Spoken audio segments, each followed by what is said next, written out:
Thank you so much. Let's move that out of the way. Well, it's a real pleasure to be here tonight. And I really want to congratulate the city and all of the members of the community for the ambition that you've shown in coming up with Vision 2040 and this idea of moving towards a much more sustainable, productive, and resilient urban form. As I'm sure we all know, and really it's one of the reasons for having the speaker series and consultations, that this shift is not going to happen on its own. And this is particularly true with respect to employment-related land uses. And in particular, those that are needed to make those dense urban nodes that are really a key part of the, I'm just going to adjust this because it might be a bit too close. Is that better? Okay, good. That are a key part of Vision 2040, making those things happen. So what I'm going to address in my remarks is really focusing on those employment-related uses in the main centers that are envisioned in the plan. So what I'm not talking about is employment-related uses that are related to serving local populations, so not things like shops and restaurants and personal services and dog groomers and so on. What I am going to be talking about are the businesses and jobs in the so-called traded sector. So these are the kinds of businesses that can really locate anywhere in the Greater Golden Horseshoe and that sell their products and services beyond the region, bringing income into the region. These are the kinds of uses that take those dense urban forms and are what are needed to support those centers that are the key to Vision 2040. So they're things like finance, business services, like accounting, law firms, engineering, consulting, research tech, headquarters, higher education, arts and design. These are the kinds of land use activities that would have to materialize in great quantities for Vision 2040 to become a reality. So to make these centers real, we need to, in Brampton, either attract or grow these kinds of activities. So the question I'm posing is this a reality? Is it possible? Or is it a pipe dream? So what I'm going to do is really just look at three key things. First is just very quickly go over what are those key elements of Vision 2040, what kinds of businesses and jobs could be attracted to Brampton, and what are some of the key takeaways. So in terms of the key elements, I'm sure you've seen this all before, but just a quick refresh. Really the two main places that are the focus of new employment growth are the downtown with an added 24,000 jobs and the uptown with an added 56,000 jobs. Then there are 5 more local centers that are either 5 or 12,000 new jobs anticipated, and a redo of Bramalea, which would add about 24,000 additional jobs. And looking at the downtown, for example, the areas that are highlighted in purple, those are the employment-related uses. So what you see are some more low-rise kinds of employment uses around the hospital to the east, and then on the west side around the GO station and the proposed arts district as well. And then in the uptown, there's a very ambitious, high-density, tall tower concentration that's at the northwest quadrant of Highway 410 and the 407, and also some employment uses that extend along Main Street. Those look mostly to be considered in the podia of taller buildings and some lower-rise buildings along that corridor. So the question really that is essential for all this to happen is what kinds of businesses and jobs can Brampton attract? Whoops, too fast. So to answer this question, I think we really need to look at 3 sub-questions. How is the makeup of the Toronto region economy changing? How is the economic geography of the region changing, and where does Brampton fit into that picture? And how are the locational factors for business changing? The first question, how is the makeup of the regional economy changing? Well, the main thing that's been going on and is still going on strong, which is a transition to a knowledge economy. And that means that more and more of the economic activity in the regional economy is made up by knowledge-intensive kinds of work and firms. We see that we've been doing this since 2001. The kinds of jobs that are growing the most are high-skilled jobs. followed by skilled. Low-skilled jobs not growing so much. These are things like more routine work, assembly line workers, clerical work, and unskilled jobs have some moderate growth. And it's really important, I think, to look at long-term structural drivers of change, not sort of more weather-like market kinds of forces. And really what's driving this is globalization of all kinds, markets, production, shopping, the profusion of new technologies that have been coming out and rapidly disseminating AI, robotics, information, smartphones, et cetera, and the general financialization of the economy. And just to look at one of those things, so automation is obviously a big thing that's on everybody's radar in terms of how it's going to affect jobs. And what I did in this piece of research from a while ago was to map where the jobs in the industries that are most vulnerable to automation are in the Greater Golden Horseshoe. So each, it's a heat map, so as you get more red, that means more jobs. So what you can hopefully see here, is that the pointer? Ah, yes. Okay, there's Brampton there. So this pattern really follows manufacturing quite a bit because that's where a lot of the vulnerable jobs are. So you can see there's quite a few vulnerable jobs in Brampton. This just maps it relative to other municipalities. When you look at the numbers, Brampton is actually towards the top of this list in terms of vulnerability. 23% of jobs in Brampton are in industries that are more vulnerable to automation. And that compares to about 18.7 for the Greater Golden Horseshoe as a whole.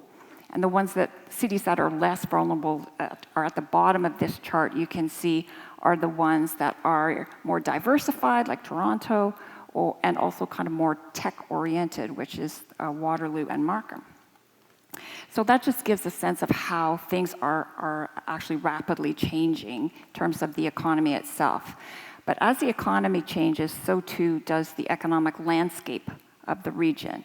And so what I've done here is I've mapped all of the jobs in those traded sector industries that I mentioned before that exist in the Greater Golden Horseshoe. There are about 2.4 million of them in 2016. And then tried to come up with sort of a categorization. How can we actually think about this almost in comic book terms? So I identified 3 areas. You see them outlined in blue. Those are what I've called the megazones. Those are big areas where there's a lot of jobs. Of course, downtown Toronto, which is there, is the biggest job concentration in the region. And as well, I don't know if you can see, there are 5 areas that are outlined in red. These are the suburban knowledge-intensive districts. There's one in Markham, there's 3 in Mississauga, and there's 1 in Waterloo, none in Brampton at the moment. These are areas where there tends to be the concentrations of knowledge-intensive activities and jobs outside of downtown Toronto. And when we look at the patterns of change over the last 10 years, well, between 2006 and 2016, what we found is for the region as a whole, we added about 75,000 of these core jobs in the traded sector. But as you can see from this map, it's not at all even. Those jobs were not evenly distributed. And what you do see is that, for example, in downtown Toronto, you see a kind of intense blue dot. The blue means job growth, and the red means job loss. So actually, downtown Toronto added about 67,000 jobs in that same period of time. And actually, in the 3 years since 2016, it's added over 70,000 jobs. And then you see this swath of red that really whoops, wrong one. You see this swath of red extends from Oshawa through the inner suburbs into Brampton and then down south of the QEW. These are some of the older urban areas of the region where we're seeing job loss, net job loss in terms of core employment.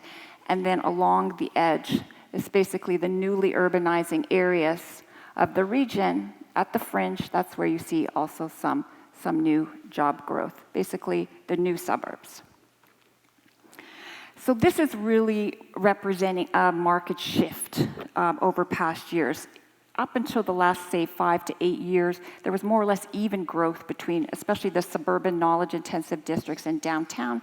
In the last few years, that's really changed radically. And what we're seeing now is basically a hyper-concentration of employment growth in and around downtown Toronto. And what's driving this geographic shift is really that restructuring of the economy, the makeup of the economy changing, and the fact that the kinds of jobs that are growing and industries that are growing, the knowledge-intensive jobs, are the kinds that like to cluster together geographically. And the kinds of industries that are on a decline, the more routine kinds of work, have traditionally been the ones that are more spread out over the region. And those jobs are being lost. So that's just reinforcing this concentration in basically in and around the downtown and a very few select spots around the region. And when we looked at key drivers, I'm not going to go through these, but the key drivers suggest this is not something that's going to change anytime soon. So the third part is how are businesses' locational factors changing? So in order to try and get at this, I came up with this idea of archetypes, which I don't even know why I named it that, but whatever, we're going to go with it. And basically what an archetype is, it's a group of industries that have similar economic characteristics on the one side, and on the other hand, they have a very distinct spatial pattern, a unique way of locating in the region. So that way you can tie economic change a little more better to an understanding of how the geography of the region is changing and how, where particular kinds of economic activities may locate. So I'm going to go through these very quickly.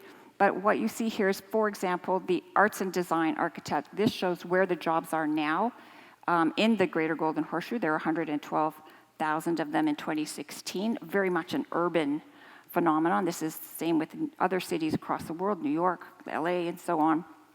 And then this map shows what change has been experienced 2006 to 2016. And here we see some growth in this sector.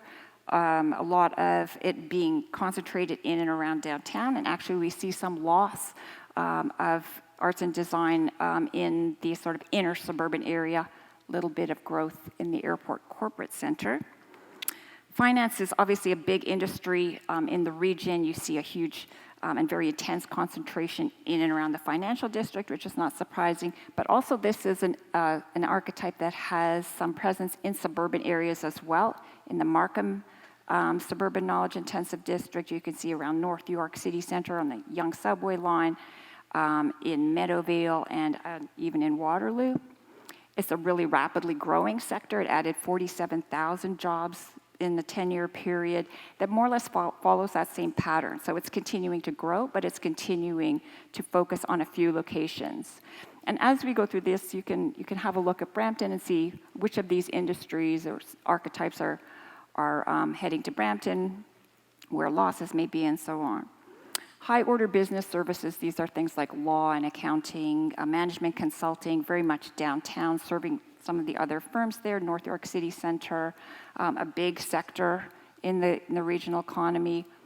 Also saw a lot of growth in that 10-year period, again, focusing a lot on downtown, as well as some of the suburban knowledge-intensive districts. And actually, you can see here, let's see if I can get it. Yeah, I think, oops, oh my God, how let's do that.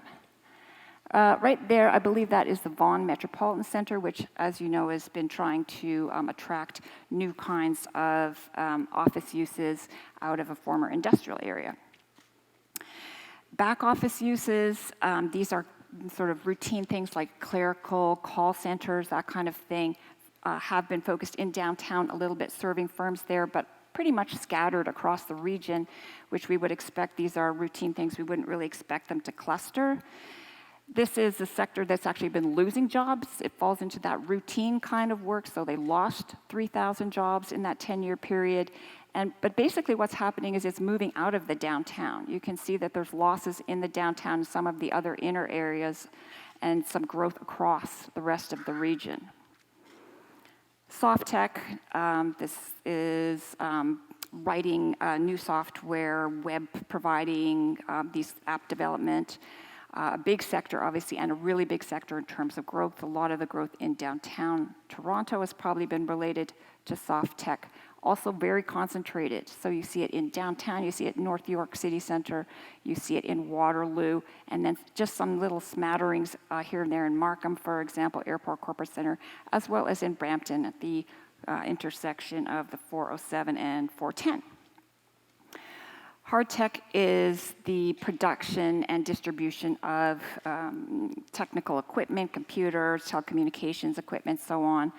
This sector has not been doing well. It's lost over 21,000 jobs in that 10-year period. Also, it was very concentrated, and so you're seeing some losses in very specific areas, again, around Markham and in Waterloo. Science-based, this is engineering, consulting, research and development. You see a strong presence downtown as well as in Markham, Airport Corporate Center. Again, these suburban knowledge-intensive districts. This one you see it in Sheridan as well and in Waterloo.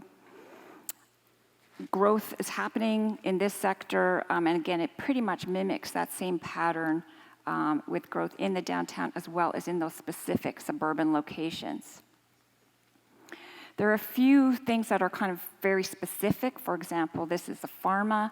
It has a very idiosyncratic pattern. I think it has to do with the ownership pattern of the industry. That is a very few large firms. It's kind of located along Steeles Avenue, and then in Meadowvale, it's a growing area, and you see it's basically keeping the same pattern. I think those are basically just the same firms expanding.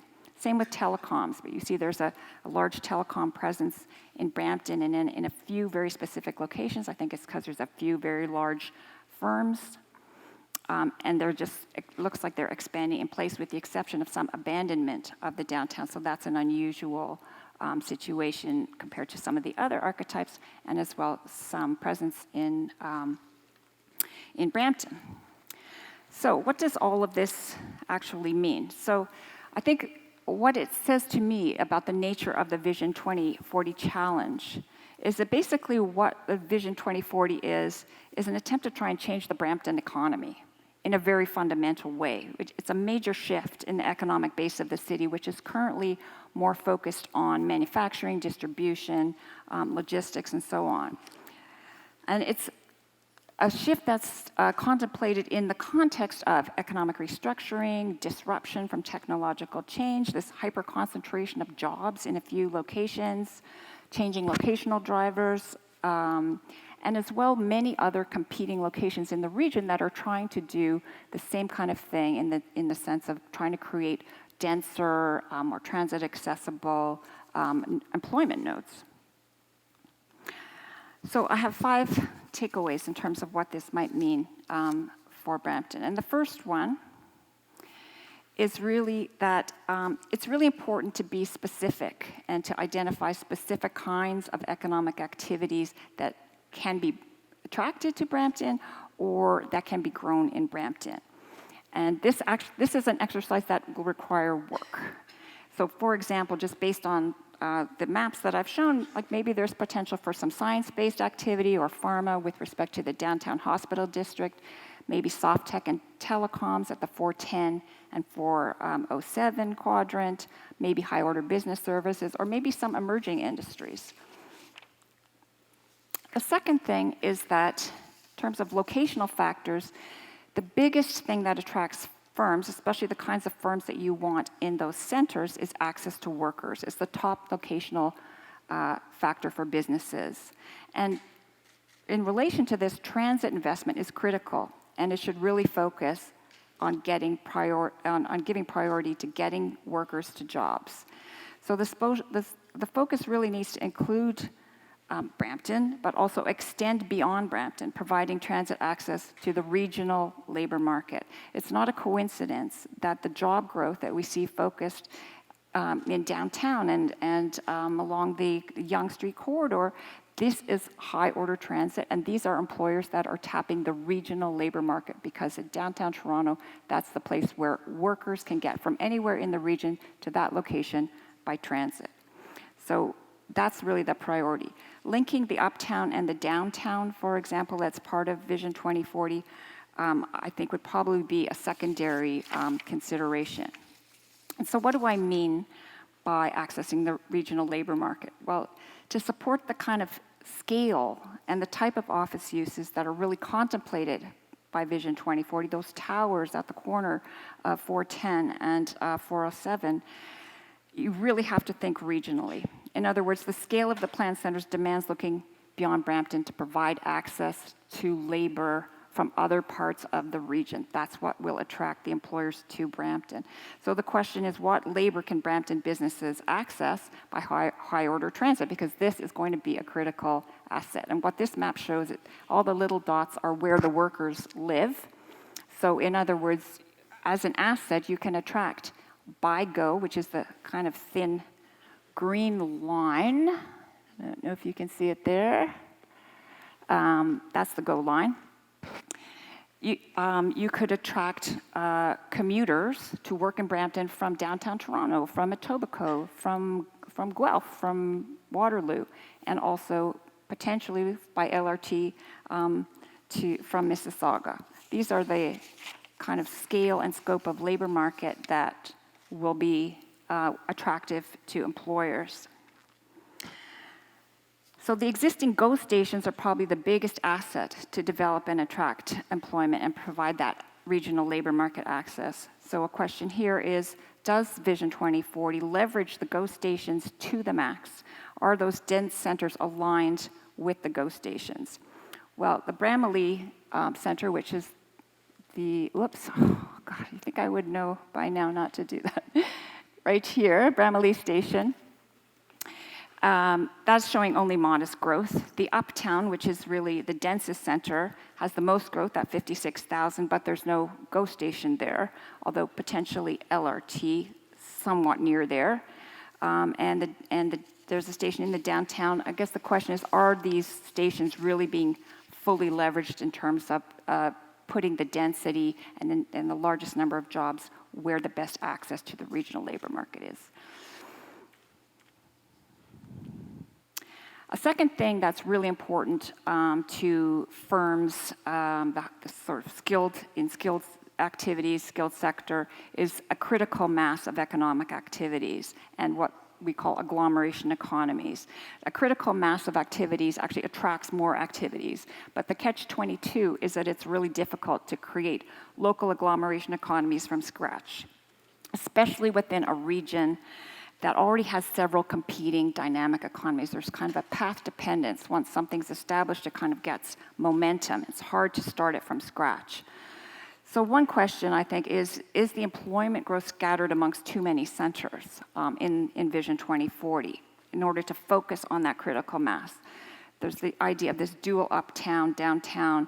Could this splitting work against achieving that critical mass and attracting employers? And I think at least what it suggests is a very strong prioritization and phasing strategy. And secondly, of course, Brampton has many assets, but they need to be identified and strategically leveraged through Vision 2040. And of course, the character of the urban environments is a key attractor for firms and skilled workers, which obviously attract the firms.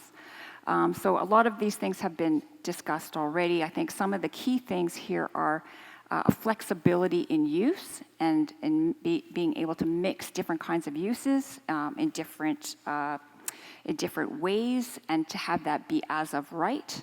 The planning frameworks anticipate evolution of districts over time. They build in densification and adaptability, and that there's an extreme integration between development and the transit stations that support it. That is at a very micro scale. Being somewhat nearby is not really going to cut it. And the last point is that the planning strategy will really have to be completely interwoven with transportation and the economic development strategies. Again, what Vision 2040 is at its base is a transformation of the Brampton economy. So this has implications for things like transit planning. Again, where do we invest? In what kinds of markets are we trying to tap? For housing, what kinds of housing do we build in order to try to attract the skilled workers that we want in order to work in the centers. Skills development initiatives, which are pure economic development, local business development, strategies to leverage those many assets, development incentives, all of these things have to be really interwoven into one coherent strategy for Vision 2040. So lastly, to be possible, really what has to happen is that Vision 2040 is firmly grounded in an ambitious but realistic and informed understanding of the kinds of economic activities that can be attracted or homegrown, and what will it take to make that happen. Thank you very much.